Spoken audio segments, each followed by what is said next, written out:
Did you guys hear about our first millionaire in the Powerhouse Academy? The first client that has gone through Powerhouse hit over 1.3 million in sales in her business this last year. Okay. She came to work with me at the end of 2001, got stuck in her business. She already had her business making less than $5,000 a month. And now she is making over $200,000 a month in her business, but she hit 1.3 million. It's possible. Okay. It's possible. And this is why I share the stories, because I want you all to know how possible it can be. It doesn't have to be so hard. We don't have to make it hard. We can all make money. We can make money, more money than any job or paycheck is going to give us, right? Those possibilities are there, right? If you find the right product, find the right service, and know how to market and know how to sell. Those are all missing components of a good entrepreneur or a good business, is not learning how to market properly to the right people and how to sell it.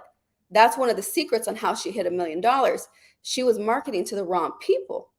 And when we work together, it's really identifying who are the people that were going to pay her the premium prices and the price that she deserves for her business to get to those numbers. Identifying who that target market was and going after them and marketing to them. How to find them. Like, these are all things you need help with that you don't know on your own. I know I didn't. I know when I started my business, I thought, okay, I'm going to do this. I'm going to create a business, create a website, and people are just going to find my website and hire me. It doesn't work that way. You have to go get your business. You have to go after your business and find it and know who you're marketing to and speak to them. And if you're not speaking to them, you're not going to be able to call them in to work with you, or even know how to speak to them and know where to speak to them at, what platforms, where they hang out, what they do. All those things are so important. So we had to figure that out. She found those clients and she built her confidence on how to market it and sell it. She couldn't do that before. She didn't know how to do it. Right. So we got to learn the skill. So when I wanted to market and sell in my business, I had to go get the coaching on sales. I didn't know. I don't come from sales. And a lot of us with vision and dreams, we have ideas. We have great ideas, but a great idea without any skills on how to market and sell and how to promote your own business it's not going to go anywhere.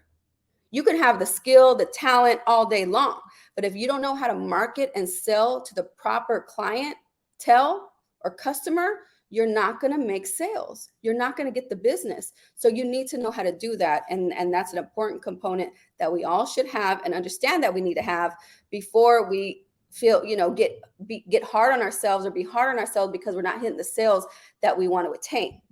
Okay.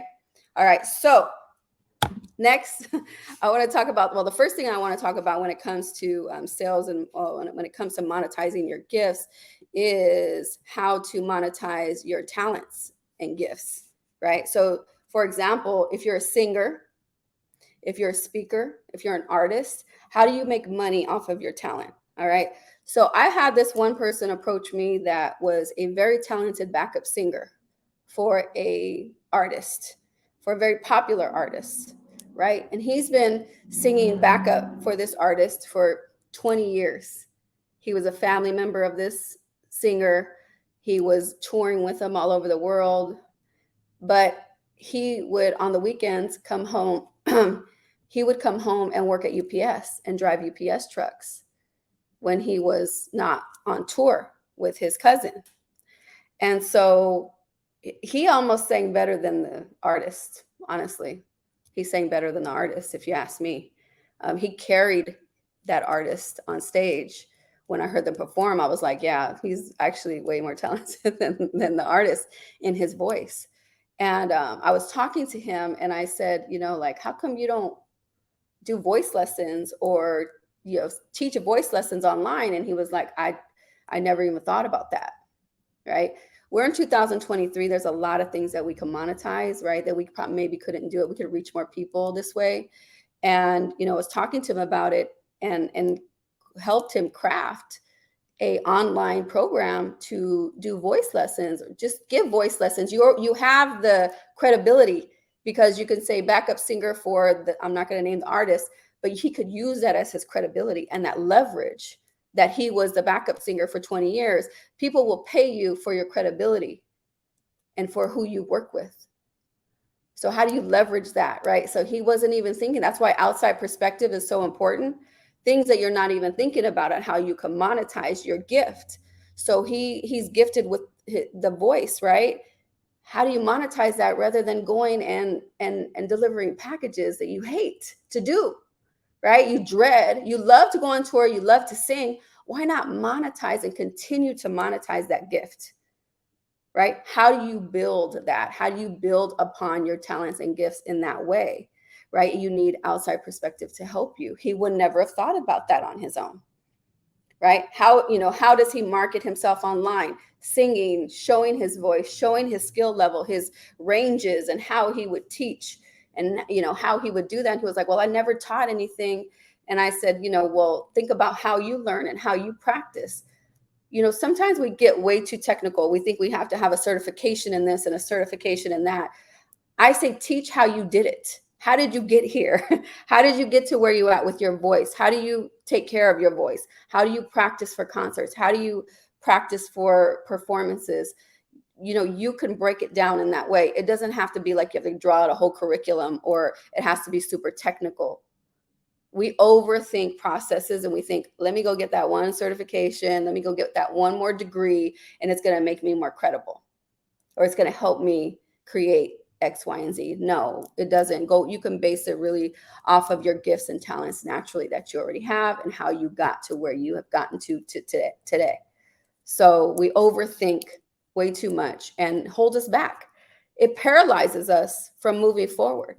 That overthinking and not taking action on something, right? And we have to stop, because years will go by and still nothing was created because we overthink a whole process, or we just didn't move forward. All right, if you've done that, let me know, because we've all done it. Trust me. Even though it seems like I take consistent action all the time, I can tell you I overthink a whole lot of things. You're not alone if you do the same thing.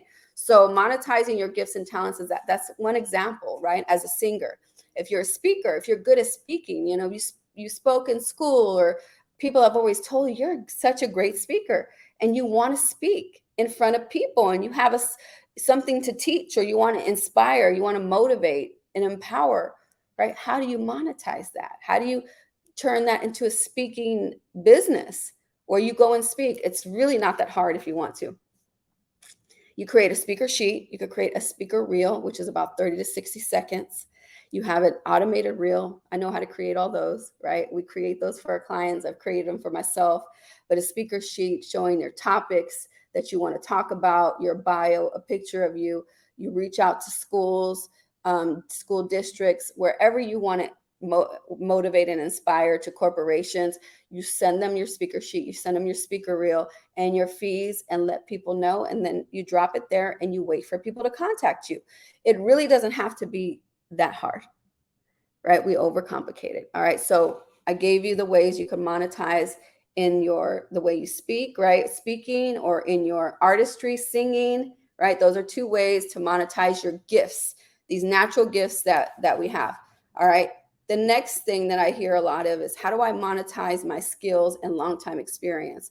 So a lot of us have worked in corporate, we worked in nonprofits, or we worked in organizations, wherever, in a specific kind of industry, right? Or company that we could have put in 10, 15, 20 years, 25 years, 30 years of a skill that we have, that we can now turn into a consulting business, right? Or some type of service or course. How do you monetize off of that? So for example, it could be DEI, diversity, equity, and inclusion, which is a very hot topic right now. And I've had a lot of clients that have jumped into consulting for DEI and are doing very well. You have companies paying $10,000, $20,000, $30,000 contracts plus for this type of work in their organization, because it's being required, especially in California, for this service. So you can turn that skill, that work that you've been doing in your company, into a consulting business. The only thing stopping a lot of us is our confidence. I'm not good enough. There's other companies doing it that are better than me. They have more people on their team. They are, they might have more degrees, certifications, and we're comparing ourselves instead of just going out there. And I could tell the number one secret to me being consistent and consistently having clients and growing my business has been tunnel vision and not worrying about what Susie and Karen are over here doing, right? We're looking at what everybody else is doing, and we're not focused and staying tunnel vision and zoning in and going all in on your thing. What I've never done is done anything like anybody else. I've always done the vision that I see for me. Sorry, getting a phone call. I always done the vision that I see for myself. And I don't compare. I don't look to follow and do it like anyone. I've always tried to be a trailblazer. And if you've seen me in action, if you watch me over the years, I've been doing lives. I've been doing video. I've been doing this work for a while now. A lot of what people are doing, I've been doing it. Right? So you have to be a trailblazer. You have to just do your own thing. Do it your way, not how everybody else is doing it.